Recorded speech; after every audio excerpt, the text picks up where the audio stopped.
Piascledine 300, caja con 30 cápsulas.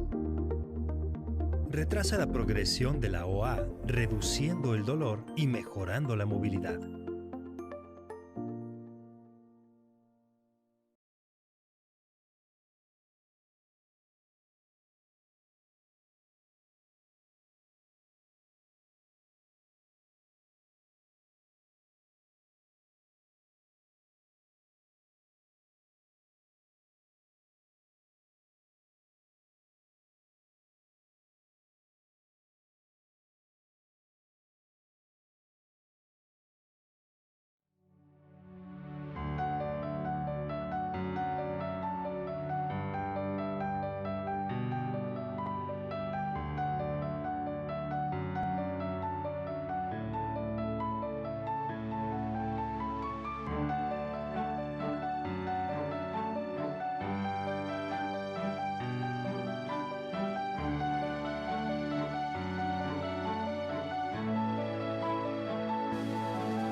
Hola, muy buenas noches a todos. De antemano agradezco al comité organizador por la invitación a participar en este primer congreso virtual FEMECOT 2020. En esta ocasión hablaremos de tumores malignos primarios del hueso. Les envío cordiales saludos desde la ciudad de Aguascalientes. Yo trabajo en el Hospital General de Zona número 3 de Jesús María de esta ciudad. ¿Qué es un tumor maligno primario de hueso?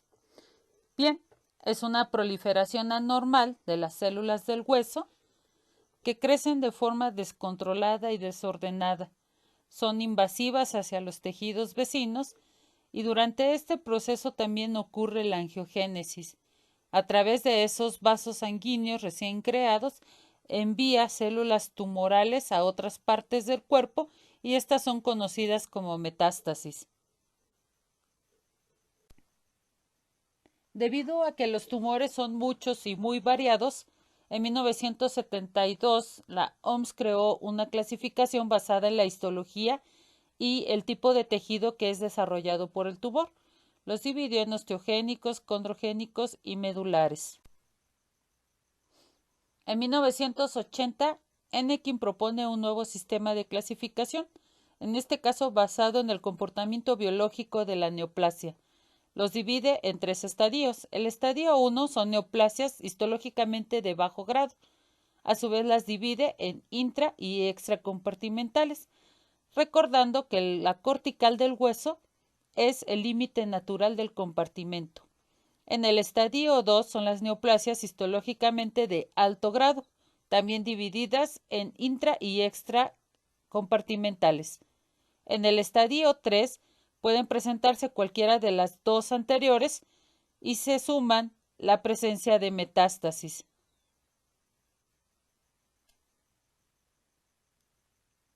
Por razones de tiempo, vamos a platicar solamente de los tumores más representativos.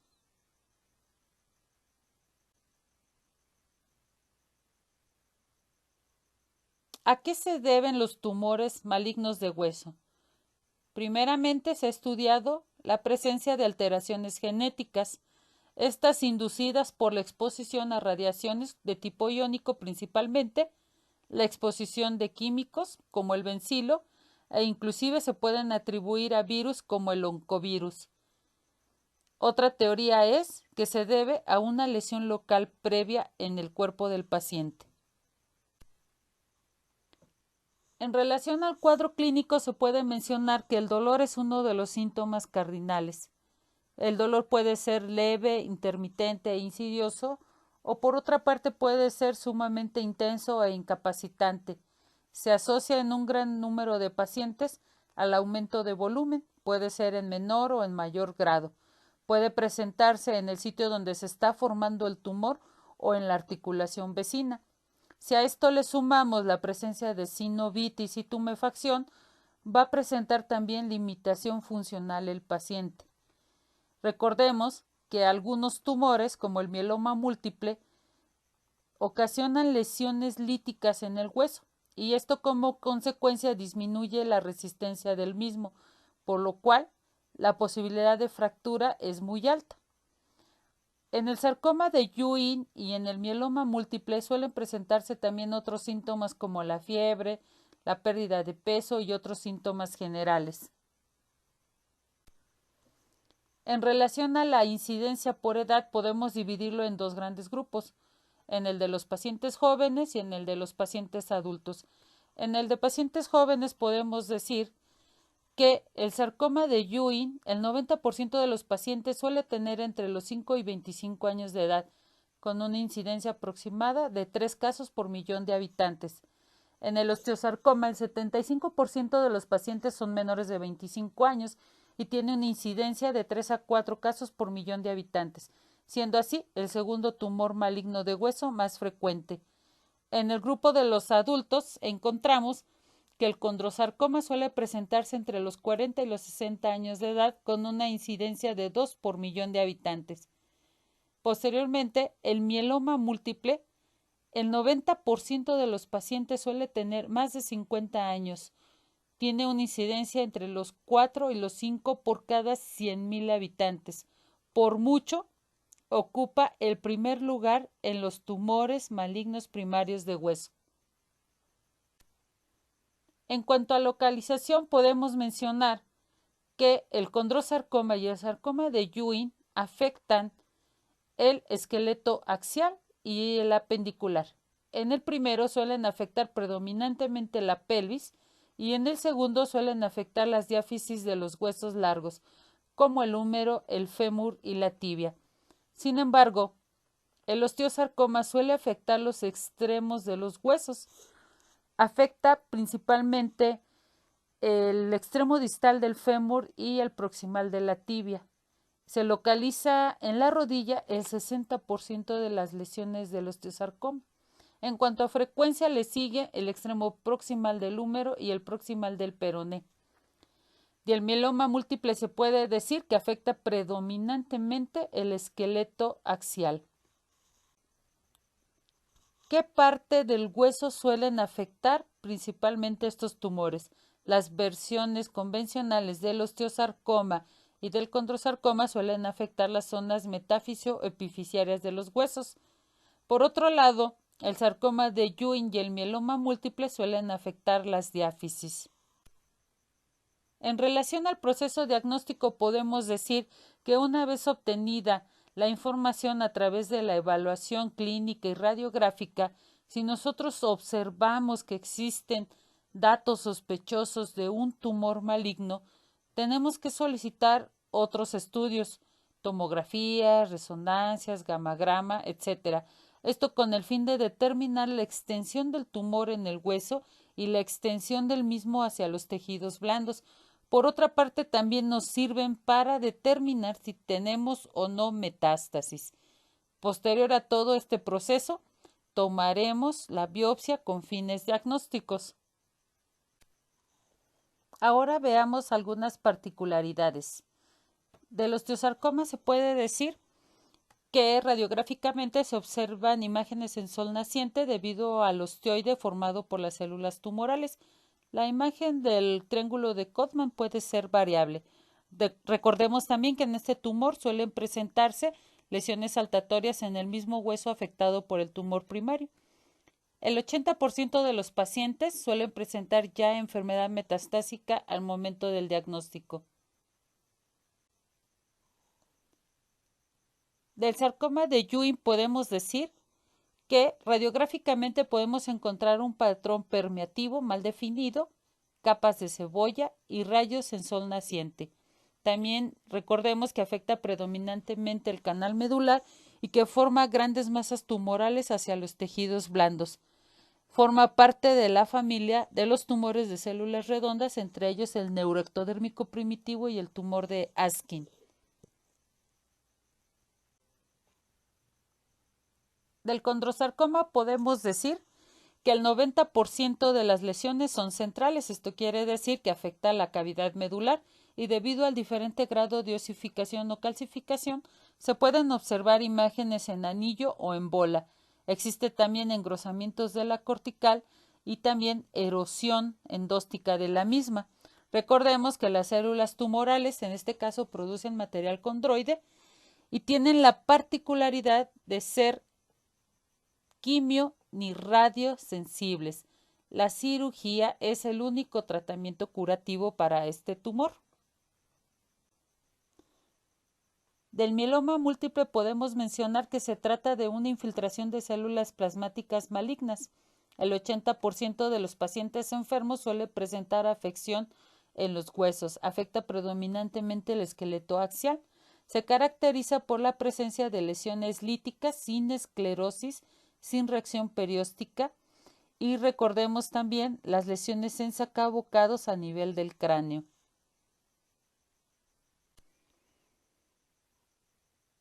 Como conclusión podemos decir que los tumores malignos primarios de hueso abarcan un rango de edad muy amplio, por lo que debemos estar siempre alerta ante la posibilidad de encontrarnos con alguno de ellos. La radiografía es y seguirá siendo una herramienta indispensable y debemos apoyarnos en un experto en ortopedia oncológica, ya que el trabajo en equipo brinda mejores resultados a los pacientes. De antemano les agradezco la atención prestada. Hasta luego.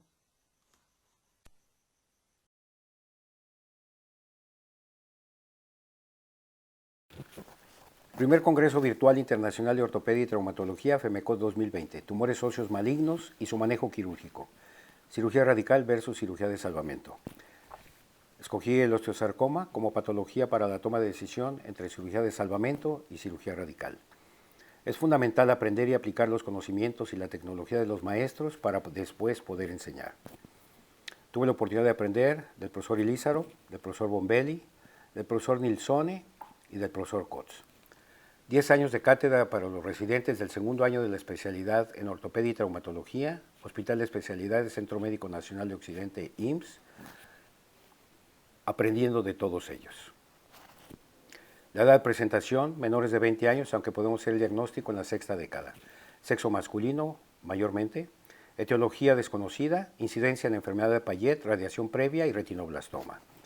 Los sitios de localización más frecuentes en los huesos largos son metáfisis distal de fémur, metáfisis proximal de tibia y de húmero.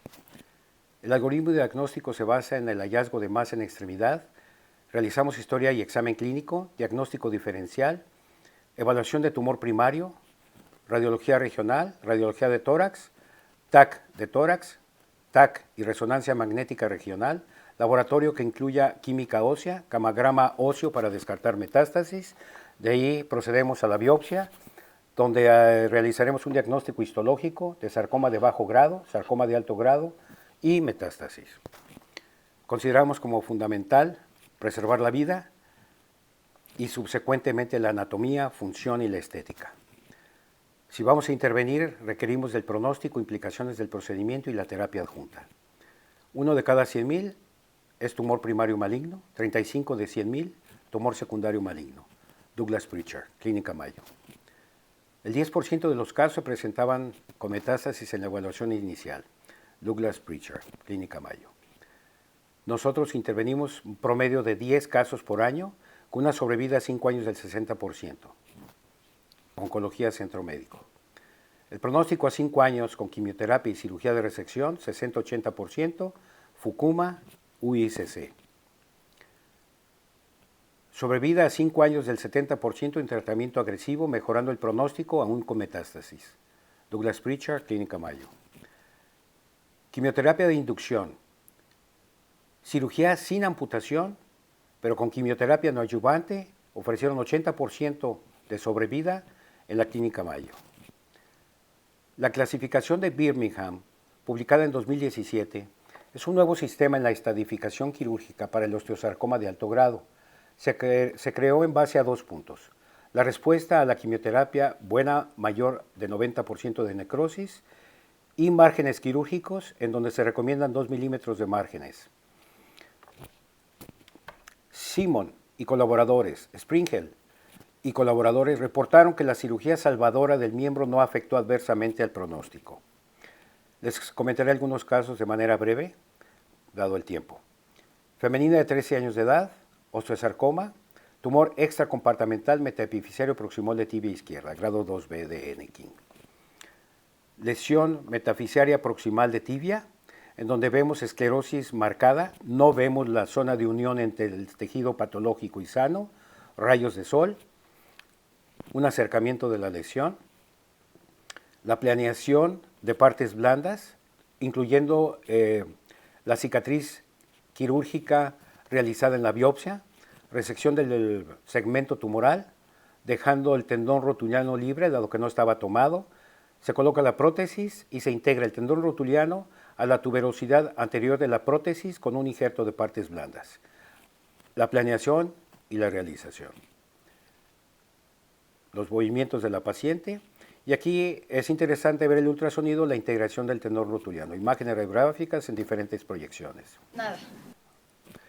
Osteosarcoma osteoblástico, masculino 61 años de edad, grado 2B de Henneking, en donde vemos la zona metafisaria distal de fémur ensanchada, con una zona de apolillamiento. No vemos la zona de unión entre el tejido patológico y sano. Vemos una ruptura, una fractura de la cortical medial y vemos zonas de osteoblásticas y osteolíticas. Zona de apolillamiento. La proyección lateral, la resonancia magnética, donde vemos cómo protruye el tumor hasta la zona subcutánea. Cirugía, en donde se considera y se reseca la cicatriz previa, junto con la zona de tumor, el espacio libre para la colocación de la prótesis y se checa la estabilidad de la misma. Los resultados radiográficos y el estudio histopatológico, en donde confirmamos el diagnóstico y encontramos límites libres, tanto proximal, distal, como de partes blandas. La cicatriz posquirúrgica, limpia, la longitud semejante de los dos miembros pélvicos, y los movimientos de 30 grados, 60 grados, flexión de 90 grados, flexión de cadera y rodilla de 90 grados. Cruzamiento de las piernas y posición libremente escogida. Femenina, 26 años de edad, osteosarcoma distal de fémur, grado 2A, Henneking. Vean ustedes la depresión facial, radiografías iniciales, destrucción y lisis de la porción distal del fémur, la zona metafisiaria fundamentalmente. Se hace la resección y la colocación de una prótesis cementada. La fascia es posterior a la cirugía y la comparación antes y después. La cicatriz quirúrgica y a los 6 meses la evaluación de la marcha.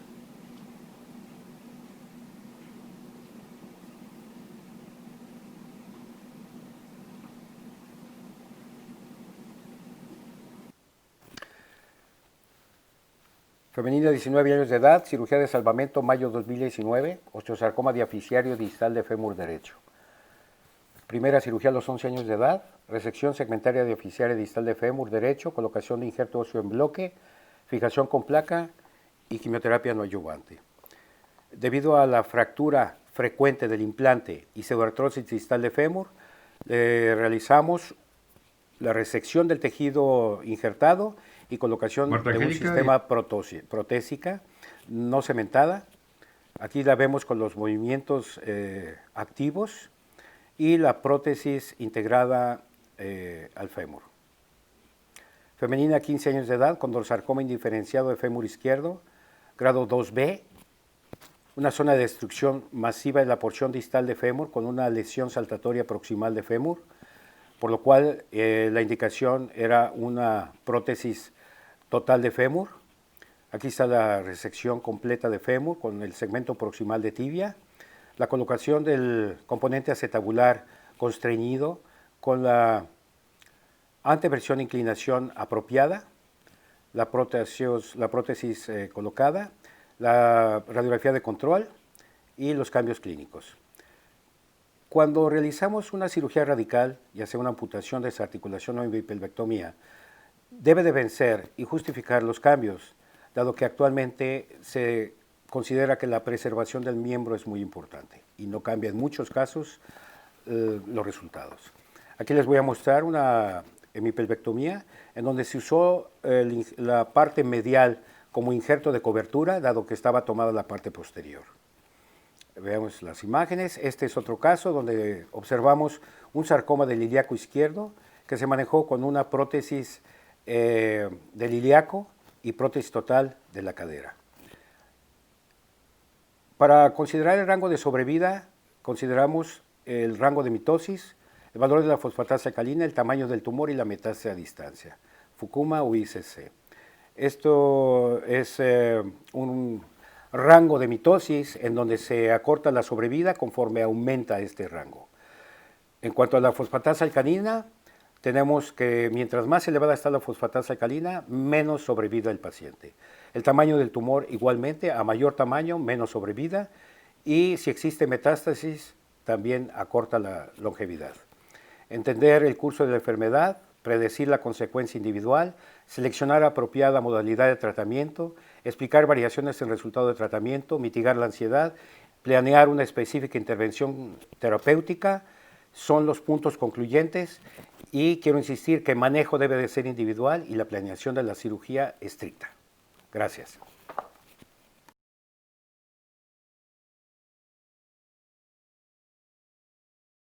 Hola, buenas tardes. Soy el doctor Armando Morfín Padilla. En esta ocasión voy a hablarles del manejo de los tumores óseos malignos con diferentes métodos de reconstrucción.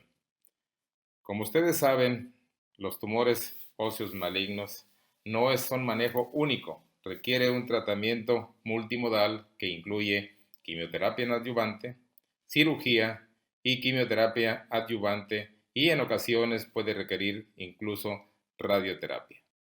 El objetivo primario del tratamiento de los tumores óseos malignos es darle prioridad al procedimiento oncológico. Nada de lo que hagamos tiene significado si no hacemos un tratamiento oncológico adecuado.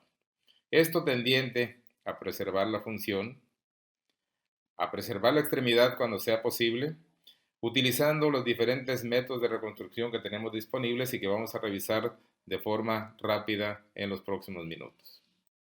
¿Cuáles son estos procedimientos quirúrgicos que tenemos? El intracapsular es un procedimiento no adecuado para el manejo de los tumores óseos malignos, tampoco el marginal por el alto riesgo de recurrencia local.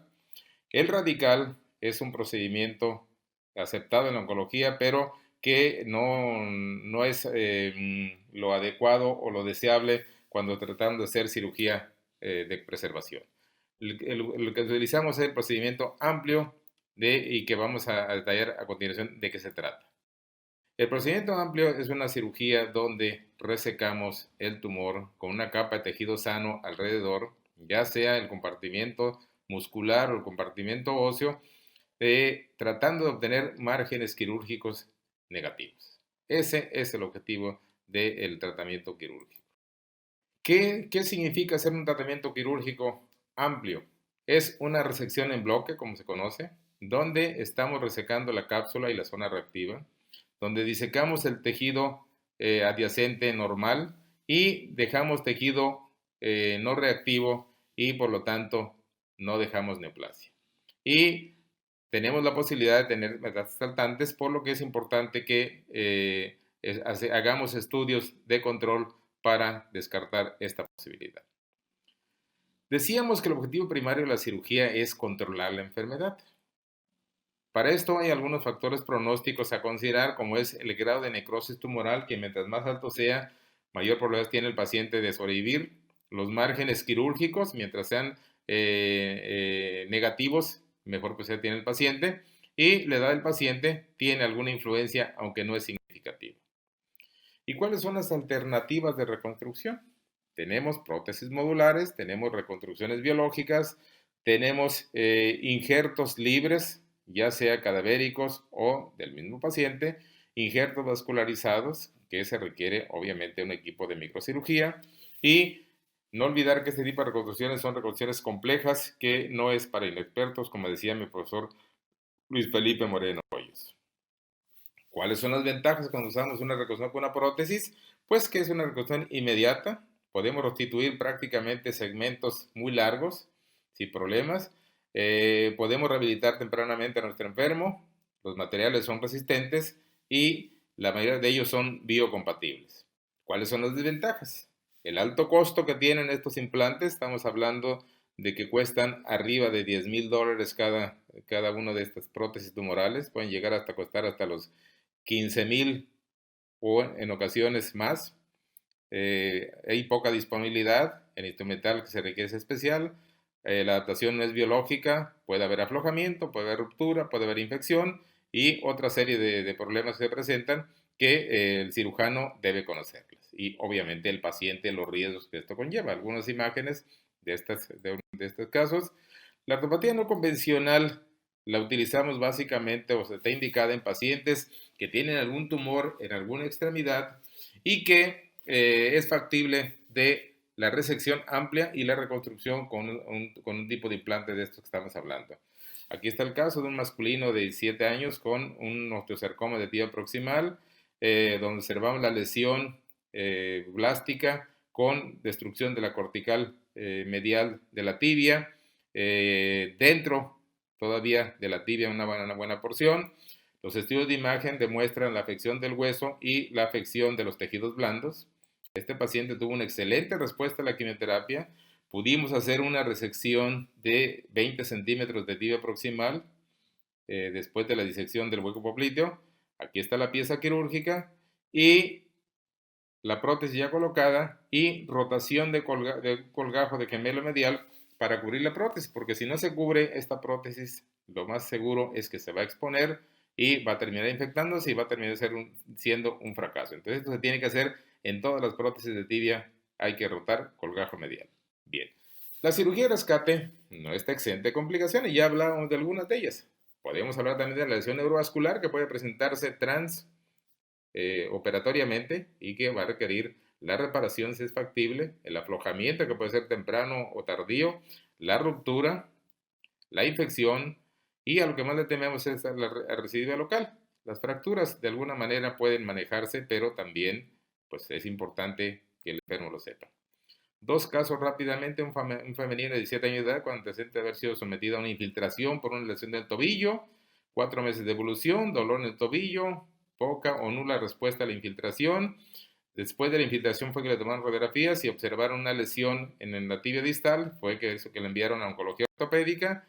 Le encontramos nosotros con estos datos clínicos, aumento de volumen, el dolor de la palpación, una masa de 8 por 5 por 4 centímetros, limitación de la extensión del tobillo, sin red venosa colateral. Aquí están las imágenes clínicas, vean ustedes la diferencia de movilidad del tobillo. Esta paciente, la radiografía mostraba una lesión a todas luces maligna, con una lesión productora de hueso con imágenes en rayos de sol, extensión a los tejidos blandos, erosión de la cortical, es decir, datos clínicos de malignidad. Y las imágenes de resonancia magnética muestran lo que ya habíamos visto en radiografías simples, extensión a los tejidos blandos, afección del hueso y de los tejidos blandos en la parte posterior y en la parte lateral de la pierna. Los estudios de tensión fueron negativos, no había metástasis pulmonares, la biopsia mostró un sarcoma fibroblástico de alto grado, se le dio quimioterapia adyuvante, con muy buena respuesta clínica, que pues nos entusiasmó para hacerle un procedimiento de cirugía conservadora con una cirugía realmente no amplia, fue prácticamente marginal, pero bastante buena respuesta. Decía el profesor Campanacci, según me contaban cuando estuve en el Rizzoli, que él decía que tratar un osteosarcoma con una excelente respuesta a la quimioterapia era como manejar un osteocondroma. Entonces, de ese tamaño está. Entonces, ahí vean la pieza quirúrgica, la imagen postoperatoria o transoperatoria, mejor dicho, donde podemos observar la ausencia de la tibia distal. Aquí ya está la reconstrucción con el injerto de peroné, por el otro lado está el peroné de la paciente, la imagen donde podemos observar la laja de tibia que colocamos y el peroné fijado al astrágalo con tornillos de esponjosa.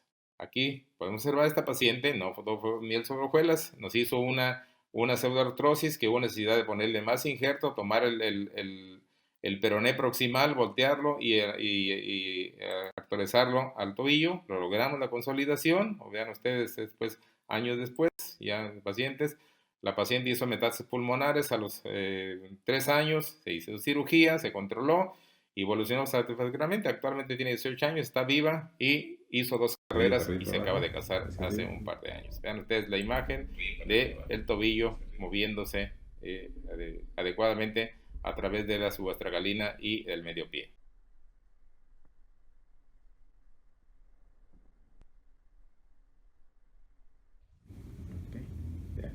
Otro paciente masculino de 16 años, sin antes de importancia, con un año de evolución en el muslo, dolor en el muslo, masa de 9 por 5, por 8 por 5, dura, fija planos profundos, sin datos inflamatorios, sin ataque al estado general.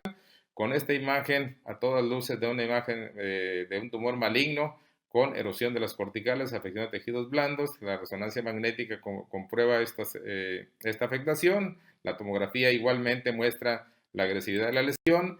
Se hizo una biopsia, se reportó un sarcoma de Ewing, se le dio quimioterapia teniendo una respuesta moderada, no había enfermedad metastásica, se hizo tratamiento quirúrgico con márgenes negativos, reconstrucción con clavos centromedular bloqueado más injerto, con 2 peroneos microvascularizados, tiene una evolución de 5 años, está vivo, sin actividad tumoral ni a distancia y deambula normalmente. Aquí están algunas imágenes de la cirugía, resección del tumor. Aquí está la pieza quirúrgica, está el clavo colocado, están los peronés y están las anastomosis microvasculares de ambos peroneos.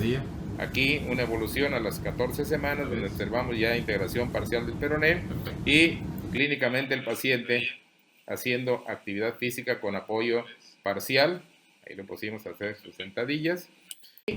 Esto es de las últimas imágenes donde se observa totalmente la integración del peroné y donde se observa una marcha, en este caso era asistida por completo todavía, pero el paciente actualmente hace una vida normal, terminó incluso igual su carrera también este muchacho, y sin embargo, pues este último caso pues nos demuestra que no todos los casos son factibles de hacer la cirugía conservadora y en ocasiones lo que nos queda únicamente es la cirugía radical. Muchas gracias por su atención.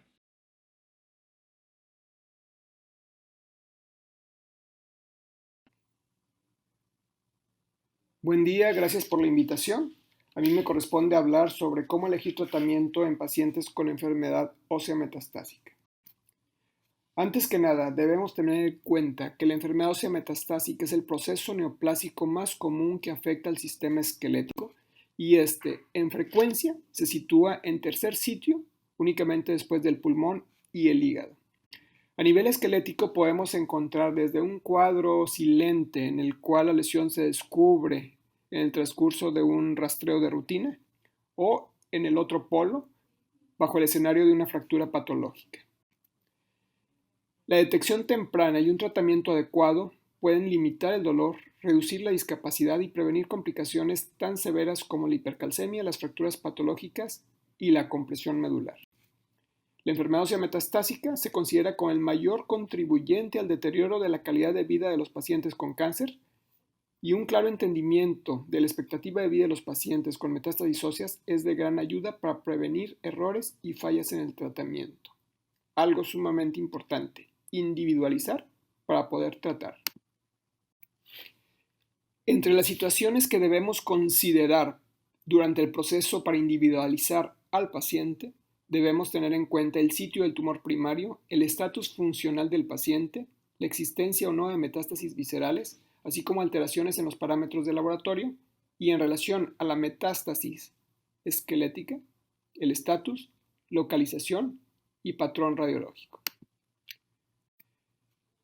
En lo que respecta al sitio del tumor primario, es bien conocido que existen tumores con un crecimiento y agresividad muy alta. Tal es el caso de los tumores primarios de pulmón, páncreas, estómago, esófago, el melanoma, el cáncer colorectal y de vejiga.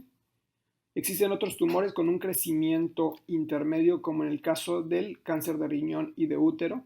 Y existen otros más con un ritmo de crecimiento bastante más lento y benévolo, como es el caso del cáncer de mama, de próstata, de tiroides, el mieloma, el linfoma.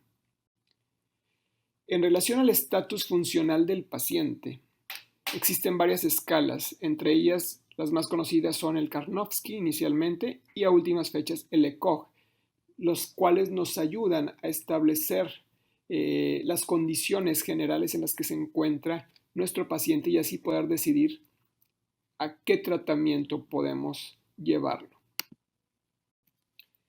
La existencia de metástasis viscerales es, per se, una situación de mal pronóstico, pero es importante conocer el número y situación de las mismas, así como la forma en la que se presentan para definir su tratamiento y su prioridad en relación a la lesión o lesiones óseas. En lo que respecta a las alteraciones en los exámenes de laboratorio, ordenadamente debemos analizar la fórmula roja, la fórmula blanca, obviamente los parámetros relacionados a la coagulación y sobre todo en este tipo de pacientes el grado de hipercalcemia que pudieran tener, la cual es generada por estas 4 condiciones. Las metástasis óseas deben analizarse desde varios puntos de vista. Debemos de conocer el estatus de las mismas, si son lesiones que no nos están generando problemas, si son lesiones sintomáticas, si son lesiones que están en riesgo de fractura o son lesiones que ya han sufrido de esta alteración. Debemos conocer su localización. No es lo mismo una lesión en la extremidad proximal que en la extremidad distal. No es una posición en la cual podamos negociar cuando se encuentran en zonas críticas relacionadas con la movilidad del paciente y en base a eso poder definir el mejor tratamiento que podemos ofrecerles. Un patrón radiográfico osteolítico obviamente nos condiciona mayor problema que un patrón mixto o en su defecto osteoblástico. Son situaciones que debemos conocer para poder llegar a un adecuado tratamiento. La lesión cardinal es aquella que provoca que el paciente llegue con nosotros a la consulta ortopédica. Es fundamental para nosotros no centrarnos únicamente en esa lesión y saber que el proceso metastásico nos puede generar otro grupo de lesiones que quizá el paciente no esté enterado y no tenga sintomatología a dicho nivel. Como ortopedistas debemos definir qué pacientes son candidatos a tratamiento quirúrgico y qué pacientes pueden ser manejados de una manera no invasiva. En lo que respecta al riesgo de una fractura, es bien conocido por todos el score de Middles, el cual nos genera un parámetro con bastante estudio al respecto en cuanto a su validez en relación a qué lesiones debemos de fijar. Él toma en cuenta localización, apariencia radiográfica, dolor y porcentaje de la circunferencia del hueso afectado para poder definir en base a una puntuación de 1, 2 o 3, haciendo la suma, si esa lesión debe fijarse o no. Consideramos en términos generales que una lesión con 7 o menos puede estar manejada con observación y otra lesión con 8 puntos o más debe fijarse. Dentro de la ortopedia, los cirujanos de columna han puesto mucho énfasis en considerar todas las variables que hemos estado estudiando para poder definir qué tipo de tratamiento le ofrecen a sus pacientes. De todos estos métodos, probablemente el Katagiri sea el que más frecuentemente es usado en la ortopedia general. ¿Qué nos condiciona esto? Bueno, nos condiciona que el análisis de todos los parámetros que mencionamos nos puedan generar la mejor opción terapéutica para nuestros pacientes. Finalmente, en el proceso de individualizar al paciente, debemos conocer estos 7 consejos para poder llegar a la mejor opción de tratamiento en determinado paciente. Número 1. Los objetivos del tratamiento en general para los pacientes con enfermedad ósea metastásica son prolongar su vida, mejorar su calidad de vida y facilitar su manejo. Número 2. Desde el punto de vista ortopédico, los objetivos son tratar las fracturas establecidas, evaluar las lesiones existentes y proporcionar tratamiento médico. Definitivamente se trata de pacientes que deben de tratarse multidisciplinariamente y por lo tanto coparticipar con dicho equipo para poder llevar a nuestro paciente al mejor tratamiento posible. Número 3. Hay que considerar que el primer procedimiento es el que genera el mejor pronóstico. No podemos estar llevando a nuestro paciente a tratamientos fallidos de forma repetitiva porque esto les genera un empeoramiento de sus expectativas de vida. Número 4. Hay que reemplazar o retirar la mayor cantidad de hueso enfermo posible.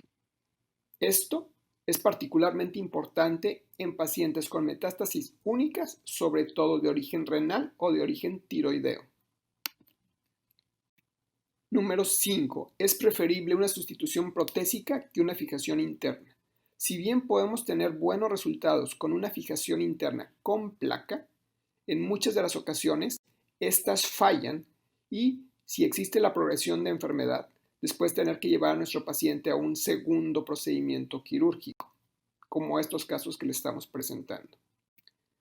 Definitivamente un clavo es superior a una placa para una fractura patológica o para lesiones que tienen un riesgo inminente de fracturarse.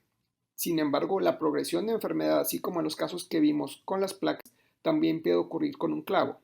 Estos, de todas maneras, nos proporcionan una mejor fijación dadas circunstancias extremas de progresión de la enfermedad. Definitivamente es preferible una sustitución protésica que una fijación interna. Estos pacientes no toleran el estar en cama mucho tiempo, por lo que hay que minimizar su internamiento y hay que recuperar lo más posible la autonomía del paciente. Hay que poder valorar cuándo podemos ofrecer buenos resultados, tanto funcionales como de control de la enfermedad, con procedimientos de mínima invasión. Y en otros procedimientos, en ciertos pacientes, poder llevarlos a cirugías un poco más complejas en aras de una mejor movilidad. Habrá situaciones en las que tenemos que elegir por circunstancias quirúrgicas breves, tratando de minimizar la estancia cuando sabemos que no podemos llevar a un paciente a un procedimiento complejo de reconstrucción. Cirugía radical en enfermedad ósea metastásica, yo pienso que está justificada en casos como estos. Para cada paciente hay que dar un tratamiento individualizado. Cada paciente es diferente, estamos obligados a individualizar tratamientos. Muchas gracias.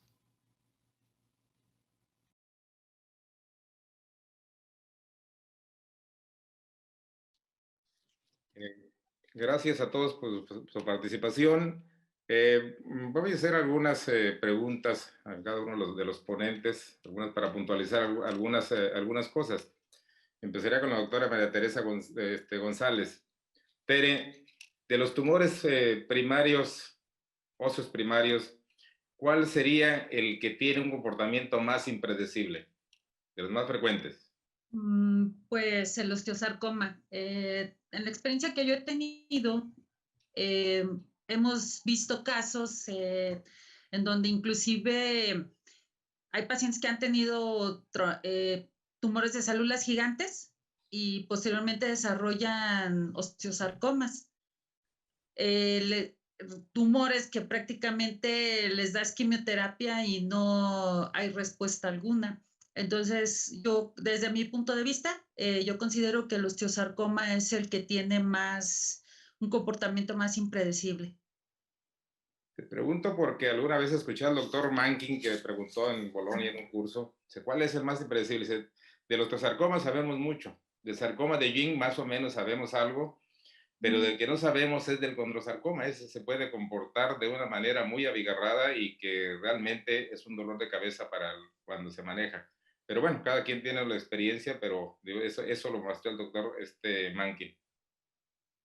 Sí, y pues a mí los casos de condrosarcoma que he tenido, pues realmente son muy clásicos, son muy pocos en comparación con los osteosarcomas que he visto y todos han sido así casi como de libro. Por eso, para mí en lo personal sí se me hace más impredecible el osteosarcoma. Correcto. Para el doctor Vitar, o quiere hacer para el doctor Vitar yo le preguntaría, ¿habría alguna indicación absoluta para cirugía radical o una absoluta para salvamento?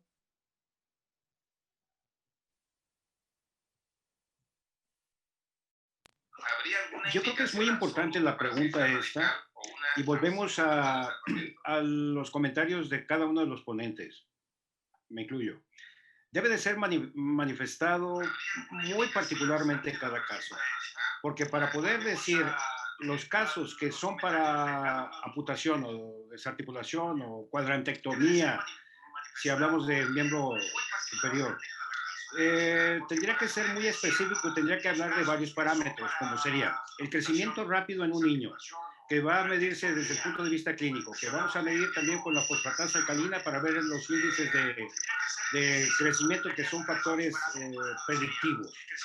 Si vamos a considerar la biopsia para cuando hacemos la evaluación del caso, la biopsia vamos a encontrar diferentes aspectos que será la binucleación celular, la diferenciación celular. Ahí no vamos a valorar tanto el porcentaje de necrosis, porque el porcentaje de necrosis sería hasta después de haber iniciado con la quimioterapia y para poder considerar si es una quimioterapia apropiada o no. Ahora, podemos valorar también los estudios de gabinete iniciales y cómo se va comportando, vamos, el crecimiento qué tan rápido.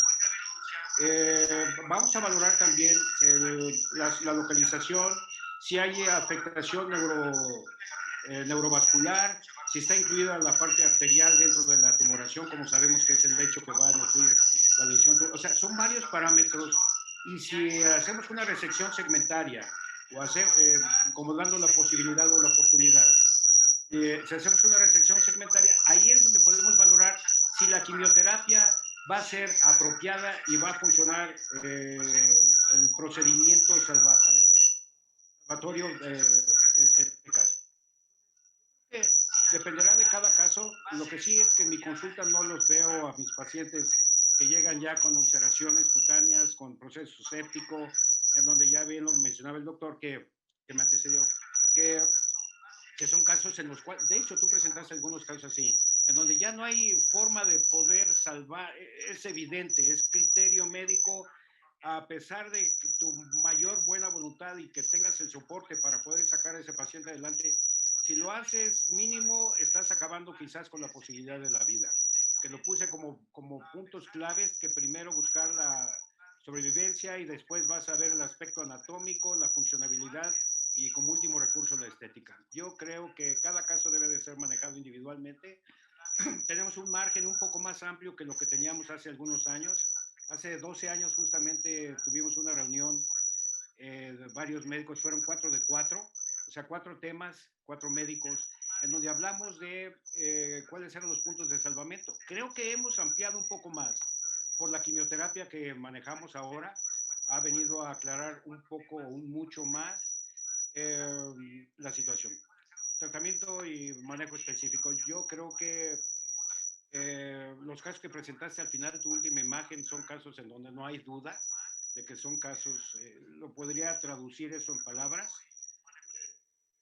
ulceración, degeneración, ruptura de la cortical, o sea, un tumor ya 2B, pero con extrusión a diferentes compartimentos, porque puede ser diferentes compartimentos, en donde hay influencia ya o compromiso vascular, nervioso. No le vamos a favorecer en nada a ese paciente. Pero sí que quede claro, y para la audiencia, que cada caso debe de ser manejado de manera individual, que es un trabajo multicéntrico, multidisciplinario, seguramente, y no es exclusivamente la cirugía, como no lo es exclusivamente ni la quimio ni la radio. Podríamos profundizar, pero sé que hay brevedad.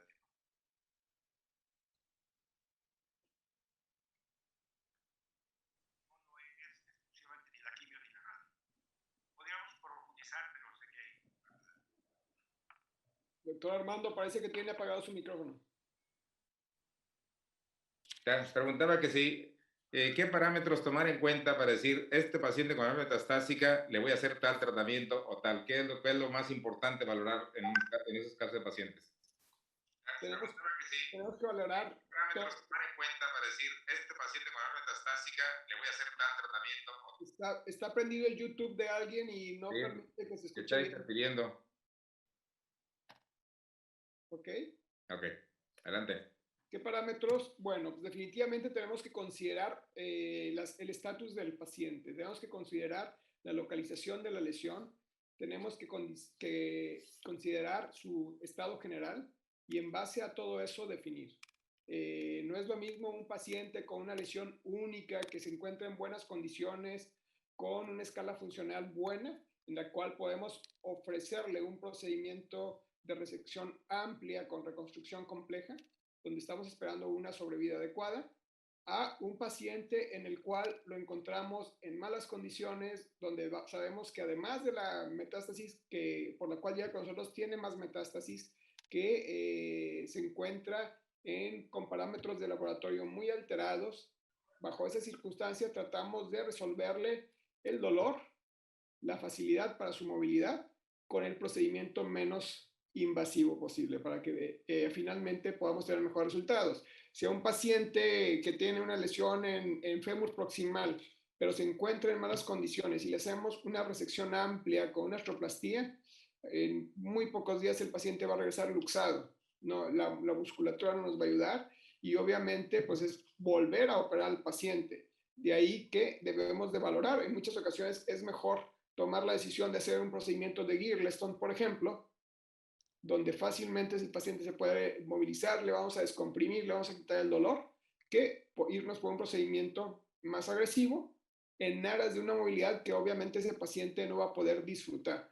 Entonces, tenemos que ser muy, muy cuidadosos de cómo elegir tal tratamiento. La extremidad proximal es un poquito diferente. Digo, ahí la cuestión de movilidad cambia y definitivamente cuando el paciente está en condiciones podemos irnos más agresivos, pero aquí pudiéramos irnos bajo ciertos parámetros en procedimientos incluso conservadores en los cuales podemos manejar al paciente, ya que el paciente puede desplazarse sin tanto problema cuando las condiciones no permiten algún tratamiento quirúrgico. La cadera, sobre todo la extremidad inferior, requiere más de tratamiento quirúrgico y ahí sí poder evaluar qué tan compleja va a ser la reconstrucción en base al estatus general del paciente.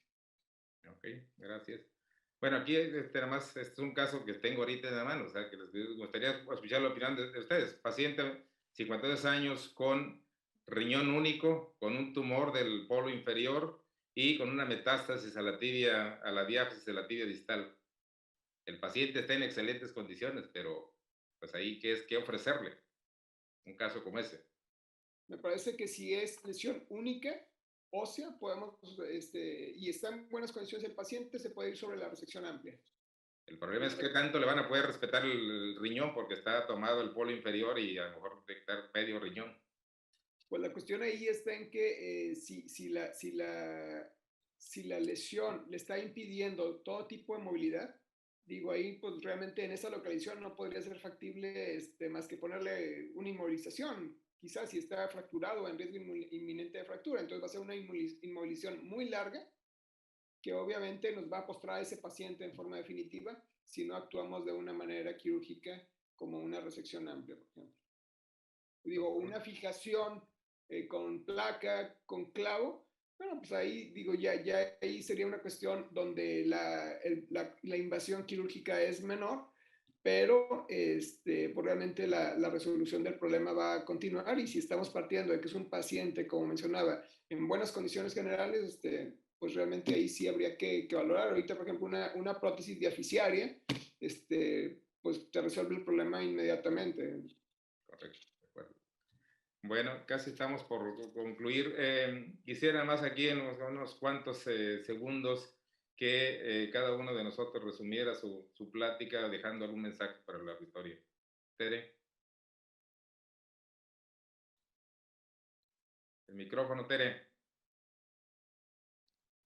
Pues que los tumores óseos se nos pueden aparecer en cualquier momento en la consulta. Tenemos que estar muy atentos al encontrárnoslos y hacer correctamente nuestro proceso diagnóstico. No se trata de acortar el camino al diagnóstico, ¿verdad? Con una biopsia, sino hacer todo el proceso, tomar nuestra biopsia y obviamente para los médicos de primer contacto, pues canalizarlos lo más pronto posible con un ortopedista oncólogo o con un ortopedista que tenga experiencia en tumores. Okay. Doctor Vitar.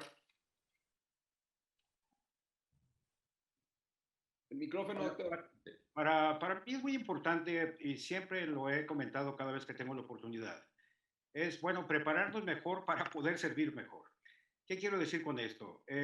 primero, el preparante no necesariamente o no exclusivamente es el aspecto médico, también la relación con el paciente. Son pacientes que requieren de mucho soporte, sufren mucho, tanto el paciente como la familia.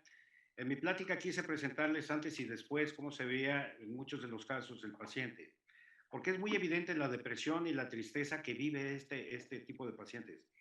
Eh, y que llegan con nosotros para poder ofrecerle el máximo de las posibilidades. Entonces, primero exigirnos a prepararnos lo mejor posible y cuando no tenga uno la preparación como lo hacemos nosotros en otro tipo de patologías, apoyarnos con alguien que sí lo maneja y reconocer que es un manejo multidisciplinario que debemos de hacer la apertura y manejarlo en equipo, en grupo, para cerrar ese círculo buscando el beneficio de cada uno de los pacientes. Es mi comentario. Ok. Doctor Yair. Por mi parte, evaluar nuestras capacidades e individualizar al paciente. Yo creo que de ahí parte todo. Ok. Bueno, yo diría como colofón que lo que aprendí de mi maestro Moreno Hoyos es que decía que el paciente es lo más importante y que tenemos que, lo que le ofrezcamos tiene que ser realista. O sea, no podemos ofrecerle las perlas de la Virgen o ofrecerle un tratamiento milagroso cuando la enfermedad realmente nos ha rebasado y que cada caso debe individualizarse. No todos los casos son iguales, no todos los casos les pueden ofrecer el mismo tratamiento, no hay recetas de cocina, como se dice en el argot, cada caso es diferente y lo que debe quedar muy claro es que lo más importante es una cirugía, ya sea conservador radical, con márgenes quirúrgicos libres, porque es la posibilidad que tenemos de ofrecer al paciente una posibilidad de curación, porque de otra manera pues estamos expuestos a una recurrencia o a la enfermedad metastásica temprana y pues que va a dar al traste con una gran cirugía que le hayamos hecho al enfermero. Pues yo creo que con esto concluimos nuestro módulo. Gracias a todos por su participación, gracias por sus aportaciones y pues esperamos que el público le haya quedado claro lo que tratamos de presentar en esta tarde. Gracias. Hasta luego.